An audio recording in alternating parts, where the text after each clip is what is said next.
Milo was wrong. So today I saw this video by Milo, and I thought it would be very interesting to go over, as I personally believe that Liberty Falls was incredibly misrepresented. Before we jump in though, I would like to specify that Milo did not do this maliciously. He did not spread misinformation. I just think this video over-glamorized the actual issues with Liberty Falls. So without further ado, let's play this shit. Today we're going to look back on all the Zombies bonus maps Treyarch have ever released, and we're going to rank them based on these 5 factors: aura, Easter egg, story, unique draw, wonder weapon, and gameplay/replayability. Okay, right off the bat, we have a problem. Number 1, aura is just completely fucking cringe. So we're changing that to atmosphere. Number 2, why the fuck is there unique draw on this list? The Easter egg, story, and atmosphere basically is the unique draw of the map. So if those are all factors within the unique draw category, then why is that its own criteria? I find that a bit ridiculous, so we're just gonna wipe that off as it's not valid. And number 3, replayability should also be off this ranking. As I said before, it's basically the same thing. A map's Easter eggs, story, atmosphere, and wonder weapon could all be fantastic reasons as to why it's replayable. I personally would have suggested that high rounds be a criteria in this list in their place, because I just think that these two criteria just really should not be here. First though, we need to understand, what is a bonus map? Generally, I think bonus maps can be easily identified by the following. They are more shallow, typically, than fully fledged maps. They don't have a fully fledged main quest Easter egg. They're released at the same time as the game launch, so they're not DLC that comes later in the game's life cycle. And they're also often tied to a special unlock process, and that process can be one of a couple of things. It could be pre-ordering the game, it could be buying a special edition of the game, like a hardened edition or a vault edition or whatever, or it could be that it's unlocked by playing other modes. So you finish the campaign or something, and you unlock this bonus map. Okay, yet again, why are we even ranking Liberty Falls then? Because it doesn't even match your own guidelines of being a bonus map, because it literally has a main Easter egg. So off the rip, this entire video makes 0 sense. And here's the thing, what does more shallow even mean? And how is a map exactly more shallow? And how exactly is Liberty Falls a bonus map? Just because it has less content than Terminus doesn't necessarily mean it's a shallow experience. For example, Drak has less content than Shadows of Evil, but does that make it a shallow map? No, it doesn't, because either way, it's a fully fledged map, just like Liberty Falls is. Do you see what I mean when I say that this video is kinda incoherent and nonsensical? So every time he brings up those criterias, I'm just going to skip it, because it doesn't make any sense. For aura, I think 5 is actually really strong. In the spawn alone, you've got alarms ringing, you've got the PA saying that power's critical. Power level critical. Major systems offline. You've obviously got the classic JFK quote about needing to turn the power on. A journey of 1,000 miles begins with a single step, so hit the power! It's eerie, it's unsettling, it's uncanny, and as the sound of the zombies breaking down the glass around you pierces your ears while you're kind of getting your bearings, you realize that your only path forward in this extremely enclosed space is to go down this elevator, and when you do so, boom, you're in one of the most classified buildings on the planet, and then you can go further still and find all of those classified secret research projects? Like, it screams COD Zombies aura once you get past that initial room, and even the initial room I think is pretty good. So for aura, I give it a 9 out of 10. Okay, I'm gonna correct this now, given that I'm going to bring it up later, but number 1, I'm going to argue and say that this entire place looks bland as hell. From an audio perspective, yes, it's great, but from a visual perspective, the map and color grading are identical to the campaign. The only area that is zombified technically is the lab, so I don't think this map is that strong at all, because nothing about this really screams zombies on its own until you get to the lab. So I'm actually going to disagree with you here and give this map's atmosphere a 5 out of 10. For Easter eggs though, different story. It's actually really weak. I guess you could say that the fact that you unlocked it by beating the campaign was an Easter egg in itself, but I think that kind of doesn't count. It's got a music Easter egg, but it's Eminem. And sure, you can get the bonfire sale on the map. I think that was actually the first time we ever saw that, and that's pretty cool, but it's not that crazy, right? So For Easter eggs, I give it a 2. I'm giving this a 1 out of 10. The only actual Easter egg is the song. I don't consider you killing the Pentagon Thief as an Easter egg, as it's quite literally a map mechanic, not a side Easter egg. For story, thankfully, it's a lot stronger. Because, first of all, its intro cutscene is classic. Gentlemen, lock and load. It's also the first ever non-Ultimus unique cast that we ever got in Zombies, and it's the definition, really, of classic Zombies story. It's an alternate history where real figures from real life actually went through a series of covert, clandestine events that have been redacted from the records of history. Like, you cannot get more classic zombie story if you tried, really. It's so Black Ops. And over the years, the story actually got even better once we got more info about the map from other maps like Revelations. And it's also got the Pentagon Thief on it. And the story of the Pentagon Thief is sick in itself. So story gets a 7. I agree with the story 100%. This map story kicks ass. It's weaker for Wonder Weapon. It's the Winter's Howl. It's kind of meh. It's not a viable high round gun. It's not something people really sort of fell head over heels in love with. It's just whatever. So Wonder Weapon gets a 4. Wonder Weapon gets a 2, as it's only okay for low rounds and the Pentagon Thief. The thing's an absolute piece of shit. Next up, yet another Zombies bonus that we got in Black Ops 1 was Nacht, Verrückt, Shino Numa, and Dariz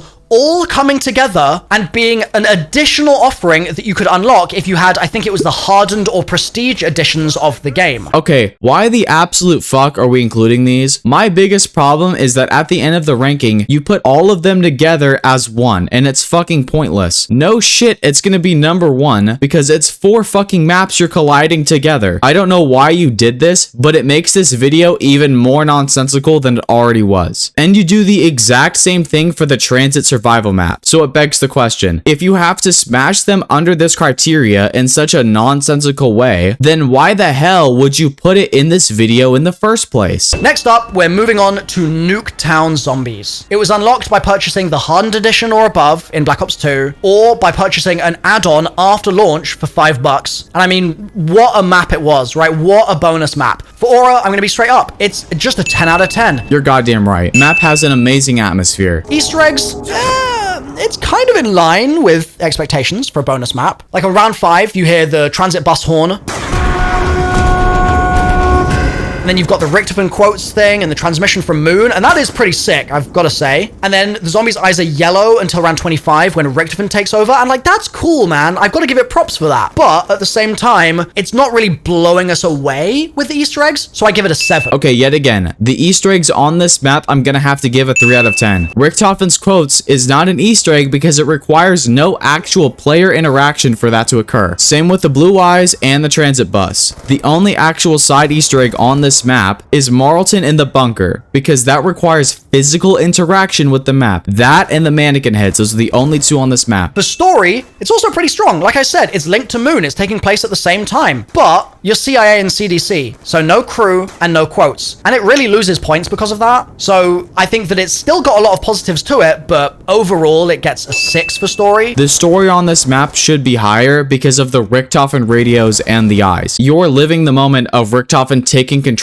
of the ether. So I genuinely think, even without a crew, this map has a 9 out of 10 story. For Wonder Weapon, sort of same as Town and stuff. It's the ray gun and the ray gun Mark II. It's kind of boring. 2 out of 10. I agree with the 2 out of 10 for the Wonder Weapons, 100%. These things are fucking booty. I also agree with basically his entire ranking of the Giant and Classified, so we're just gonna skim past those. And then yet again, you rank an entirely different mode. This video is about bonus maps, not game modes. So why the hell are we ranking Onslaught? Are we gonna rank Turned as well? Or Grief? Or fucking Outbreak? Why the hell are we ranking Onslaught? It makes no sense. And so before we hear his Liberty Falls ranking, here is his ranking, and then here is mine with all of the fat and shit trimmed. And after looking at this, you're probably noticing that our results are pretty much the damn same, which is good either way. So let's see how this transfers with Liberty Falls. But as things stand, this one is not looking good, Chief. I think it's probably maybe a 1. And the only reason it's not a 0 is because the intro cutscene is so damn good. And it also does really look like Harper's Ferry in real life, which is just cool. But man, this could have been so much better. So this map, even before the blog post, had the exact same problem as 5, where the majority of the map looked the exact same as another mode. It wasn't zombified at all. But just like in 5 with the lab, the entire Dark Ether Church is zombified. And even though the play space is smaller, the area itself looks cooler than the lab in 5. So even before the blog post, I am giving this a 4 out of 10. After the blog post, however, the map definitely has better color grading. I like the deep blues, and it looks like that Cold War filter is finally gone from this map. And because of how much more darker the map looks in the color grading fixes, the LEDs actually look brighter on this map. So not everything is so sunny. It looks more dead and empty, more eerie. So I'm actually going to put it up as a 6 out of 10 post blog post. This map is definitely a fusion of Town from Black Ops 2 and Kino from Black Ops 1. And I want you guys to kind of view the aesthetic from that viewpoint. For Easter eggs, you know full well that this is a 10. Like, even if you're a hater of Liberty Falls,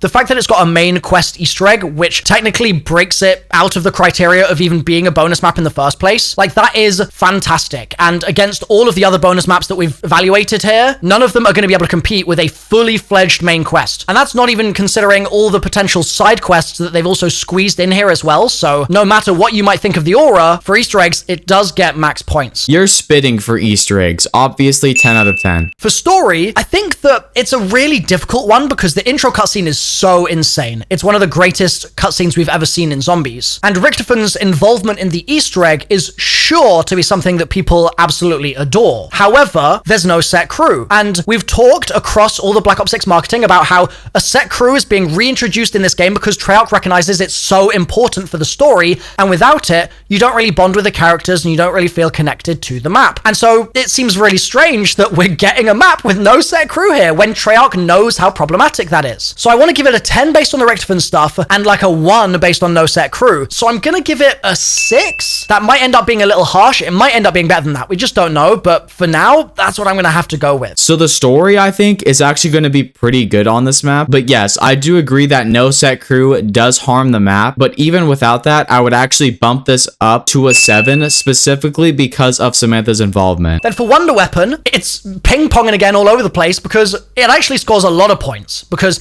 it has the jet gun returning, which in itself, it's a remake, remastered weapon, so like whatever. But they've improved it by giving it an alt fire and allowing it to be upgraded in new ways. And you can put camos on it now when you upgrade it. And so like all those things combined mean that they haven't just done what they did on Classified and brought back the Winter's Howl, or Der Riese in Black Ops 1 and brought back the Wunderwaffe with a couple of small tweaks. They've actually made some big tweaks and big improvements. And I'm sure there's going to be a quest to get the Wonder Weapon as well if you want to do that route. And there's probably also some other sort of hidden Wonder Weapon related stuff on the map. So I think in the Wonder Weapon department, it actually scores really solid points. And while I'd prefer something completely unique instead of something returning, I don't think it deserves to be penalized too much for that. So I'm going to give it a category leading 9. I definitely do agree with this. It's been 12 years and seeing this Wonder Weapon in its full glory is actually amazing. So I hope they don't nerf it. Let it be broken, Kevin Drew. Please, I'm begging you. 9 out of 10. So it's time for final scores. Liberty Falls, according to what I've seen, and obviously I could be mistaken because there could be stuff that I haven't seen yet that changes how I would rank it, right? But according to what I've seen, it lands on a final points total of 32, which puts it second last in the bonus maps category, which I think is crazy. It's actually wild because, like I said at the start of the video, Treyarch are insisting it's not even a bonus map. Treyarch's calling it a fully fledged map. And if it's struggling to compete against bonus maps that, as I acknowledged, we have lower expectations for because they're meant to be more shallow, that's part of the MO, then that's just not a great look. Okay, yeah. This is absolute shite. This is how it ranks with the others with all of the fucking bullshit fat trimmed out pre-blog. So even before the blog post, this map is nowhere near as bad as you try to make it seem in the video. And this is according to your own criteria. There is no way in hell Liberty Falls is a worse map than 5 in Nuketown. And I emphasize this yet again, that this is even before the blog post. So this is what it looks like after the blog. This is literally a perfect example as to why I kind of find it a bit ridiculous how far we took this hate against this map. I mean, you went out of your way to ignore your own criteria criteria, then make up other nonsensical criterias to prove a point that wasn't ever really valid in the first place. This map is not that bad and offers more than every bonus map we have ever gotten, because it's not even a fucking bonus map. It's a fully fledged map. And this is what I mean when I say we got so ridiculous with ridiculing this map that basically all logic went completely out of the window. And here's the thing too, like I said previously, I don't think MILO made this video with malice in mind. I think this was genuinely how he felt, but at the end of the day, we need to keep our heads on our shoulders. The community took this way too far, and I hope next time we do better. Anyway, bye.